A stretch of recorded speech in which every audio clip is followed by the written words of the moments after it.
Bonjour, alors dynamique des fluides, deuxième partie. Alors dans cette partie, nous allons voir euh, un théorème très utilisé quand on étudie la dynamique des fluides, c'est le fameux théorème de Bernoulli. Alors le théorème de Bernoulli, Bernoulli se dit Bernoulli, mais c'est écrit Bernoulli, il n'y a pas de i ici entre le u et le l. Alors que dit ce théorème de Bernoulli? Alors au lieu de vous donner la relation directe, je voudrais quand même vous expliquer la signification de ce théorème parce que c'est pas très compliqué à comprendre. Alors, prenons une canalisation, voilà, avec des sections différentes. Cette canalisation, je la représente, voilà, comme ceci. Je vais m'intéresser à une ligne de courant dans cette canalisation, la ligne de courant qui correspond donc à celle qui passe par le centre des sections de la canalisation. Voilà, je vais symboliser l'écoulement du fluide stationnaire, écoulement permanent stationnaire, et je vais donc représenter l'écoulement de ce fluide uniquement par cette ligne de courant. Alors je vais m'intéresser à deux points. Le premier point, représentant cette canalisation de section S, ce point je vais l'appeler M. Il est caractérisé par une vitesse, que je représente ici par le vecteur V, en rouge, et dans ce fluide, dans cette section-là, le fluide possède une pression que je vais noter P.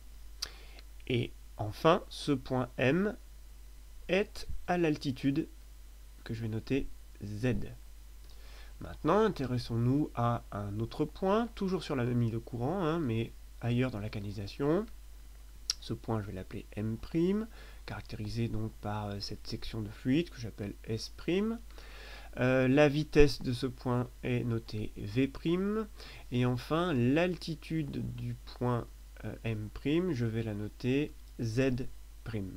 Voilà, imaginons que l'on ait choisi un axe ici représentant l'axe des altitudes et que l'on repère donc Z', le point M', Z le point M. Et j'oublie évidemment la pression au point M dans le fluide vaut P'. Que dit le théorème de Bernoulli? Eh bien en fait, le théorème de Bernoulli part d'un principe très utilisé, qu'on utilise très souvent en physique, qui est le principe de conservation de l'énergie. Le théorème de Bernoulli dit tout simplement que l'énergie totale du fluide au point M est égale à l'énergie totale du fluide au point M', que je vais noter E'. C'est le principe de conservation de l'énergie. Alors, détaillons un petit peu. Qu'est-ce qu'on appelle l'énergie d'un fluide? Eh bien en fait, l'énergie d'un fluide, on va pouvoir considérer qu'elle est constituée de trois énergies différentes. La première énergie, c'est l'énergie cinétique. Alors cette énergie cinétique, elle est liée à la vitesse du fluide. L'expression de l'énergie cinétique d'un objet, je vous la rappelle ici, 1/2 de mv². L'énergie totale du fluide est aussi constituée de l'énergie potentielle, que je note P. Alors l'énergie potentielle d'un objet est égale à mg multiplié par son altitude. Je ne vais pas rentrer dans le détail, mais imaginons, considérons que à l'altitude z égale 0, cette énergie potentielle est nulle. À l'altitude z, l'énergie potentielle d'un objet de masse m vaut mgz. C'est donc une énergie qui dépend de l'altitude. Et enfin, une troisième composante pour un fluide, c'est l'énergie des forces de pression. Je vais noter Fp, les forces de pression. Alors en fait, cette énergie, force de pression, elle est égale, pour un volume V de fluide, elle est égale à la pression P multipliée par V1 volume. Voilà. Donc la somme de cette énergie cinétique potentielle et énergie des forces de pression constitue l'énergie totale du fluide au point M. Alors, écrire que l'énergie au point M est égale à l'énergie du fluide au point M', eh bien en fait, on va pouvoir écrire que l'énergie cinétique au point M plus l'énergie potentielle au point M plus l'énergie des forces de pression au point M est égale à l'énergie cinétique au point M', plus l'énergie potentielle au point M', plus l'énergie des forces de pression au point M'. Voilà, voilà la traduction du théorème de Bernoulli.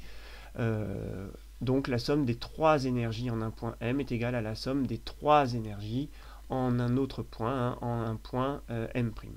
Alors, c'est pas sous cette forme-là qu'il va falloir retenir le théorème de Bernoulli. Finalement, le théorème de Bernoulli, il peut prendre différentes... on peut l'écrire de différentes façons. Alors, je vais vous développer ça. Première chose, on pourrait écrire que l'énergie du fluide, je vais noter E, l'énergie du fluide, alors l'énergie totale du fluide, sur une ligne de courant pour un écoulement stationnaire permanent. Alors il faut aussi que le fluide soit en écoulement, voilà, écoulement stationnaire permanent, voilà, c'est tout ce que je voulais vous dire. L'énergie totale de ce fluide, finalement, elle est la même sur toute la ligne de courant. Donc on pourrait écrire que l'énergie totale, finalement, est égale à une constante. Ou dire que l'énergie est constante.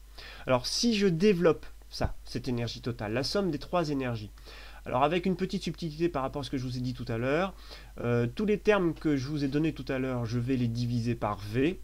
Voilà, j'ai le droit de diviser tous les termes par V. Et il va nous rester, cette forme du théorème de Bernoulli qu'il faut retenir.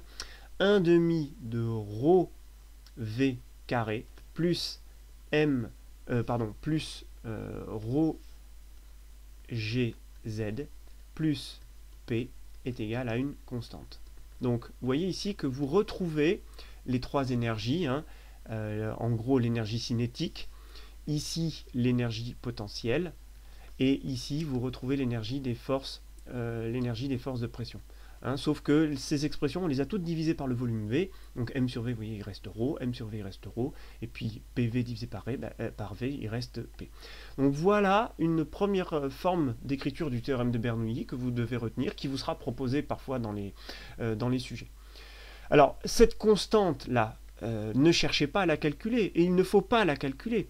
Quand j'écris que la somme de ces trois termes est constante, ça veut dire que la somme de ces trois termes en un point M est égale à la somme de ces trois termes en un autre point, est égale à la somme de ces trois termes en un autre point, etc. etc. Voilà ce que ça veut dire. Ça veut dire que quand j'additionne ces trois types d'énergie en n'importe quel point, j'aurai toujours la même valeur.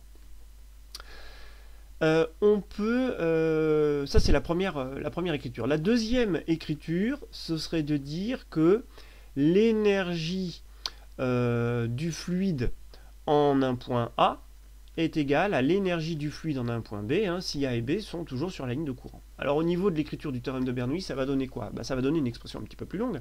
Ça va nous donner 1 demi de ρ VA carré plus ρ GZA plus PA est égal à 1 demi de ρ VB au carré plus ρ GZB plus PB. Voilà une autre écriture possible du théorème de Bernoulli. Et puis enfin, une dernière écriture du théorème de Bernoulli, en fait, c'est la précédente, sauf que je vais mettre tous les termes du même côté, et puis je vais tout simplement modifier cette écriture. Donc tous les termes qui sont à droite, je vais les emmener de l'autre côté, et puis on va faire une factorisation. Alors en fait, si j'emmène tous les termes ici à gauche et que je factorise, je vais avoir 1 demi de ρ VA carré moins VB carré plus ρ GZA moins ZB plus PA moins PB, et puis comme j'ai tout emmené à droite, j'ai tout emmené à gauche, à droite il reste 0. Voilà, voilà une autre écriture possible du théorème de Bernoulli. Donc il faut être familier avec ces trois types d'écriture. Ce qu'il ne faut surtout pas faire, c'est tomber dans le piège suivant, de se dire, tiens, dans cette écriture-là, il y a une constante, il faut que je cherche à calculer cette constante. Non, cette constante, vous n'aurez jamais à la calculer. C'est simplement pour vous dire, c'est une façon raccourcie, écrire ceci, c'est une façon raccourcie d'écrire ce que je vous ai écrit là sur la deuxième ligne. Alors, avec un dernier point évidemment, c'est que ce théorème de Bernoulli, cette relation de Bernoulli, vous ne pourrez l'utiliser que si vous utilisez les bonnes unités, évidemment, de chaque terme. Alors, quels sont les termes qui interviennent dans ce théorème de Bernoulli? Vous avez ρ, la masse volumique, que vous exprimerez en kg par mètre cube.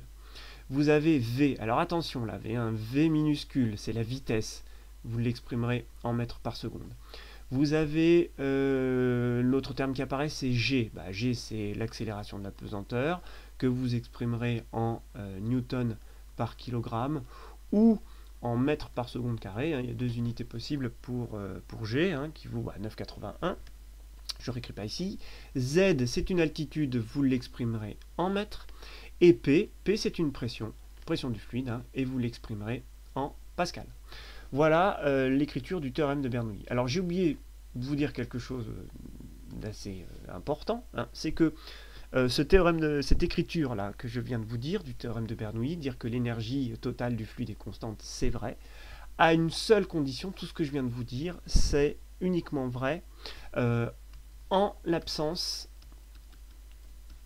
de machine. En l'absence de machine. Alors qu'est-ce que j'appelle machine? Machine, ça pourrait être une pompe, par exemple. Voilà, type de machine qui soit met en action un fluide, soit qui récupère un mouvement de fluide. Donc, en l'absence de machine, effectivement, vous avez bien cette écriture-là du théorème de Bernoulli. Alors, si on place une machine, normalement, cette relation, on doit, pareil, vous la donner dans un sujet d'examen. Que dit le théorème de Bernoulli avec machine? En fait, dans ce cas-là, l'énergie totale du fluide au point M n'est plus égale à l'énergie totale au point M', puisqu'entre les deux, il y a une machine. Donc en fait, entre les deux, on aura l'énergie du point M plus l'énergie, est égale à l'énergie au point M', plus l'énergie consommée, fournie par la machine qu'il y a sur le chemin du fluide. Ça peut être une pompe, par exemple. Voilà. Alors, avec une particularité, c'est que cette énergie ici, elle peut être positive ou négative. Je ne veux pas rentrer dans le détail parce qu'en fait, on vous donnera les expressions du théorème de Bernoulli quand il y a une machine. Alors, ce théorème de Bernoulli, il va prendre la forme suivante. Je vais vous le donner directement, mais bon, c'est pas forcément à retenir parce qu'on vous le donnera. Donc, on écrira que 1 demi de ρ facteur de VA carré moins VB au carré plus ρ GZA moins ZB plus PA moins PB. Alors là, c'est plus égal à 0 comme tout à l'heure parce qu'il y a une machine. Et dans ce cas-là, quand il y a une machine, c'est égal à la puissance de la machine divisé par le débit volumique du fluide. Alors là, attention au gros piège, c'est que ce P ici, c'est plus le P de pression, mais c'est le P de puissance. Donc il faudra l'exprimer en watts. Attention, là il y a un énorme piège. Et ici vous avez le débit volumique du fluide que vous exprimerez donc en mètres cubes par seconde. Voilà le théorème de Bernoulli avec machine. Donc vous voyez, il y a un terme supplémentaire ici qui apparaît à droite du signe égal. Voilà pour le théorème de Bernoulli. Bien, écoutez, il ne nous restera plus qu'à voir quelques applications de ce théorème, et ça, ce sera dans la troisième partie. D'ici là, je vous dis à bientôt.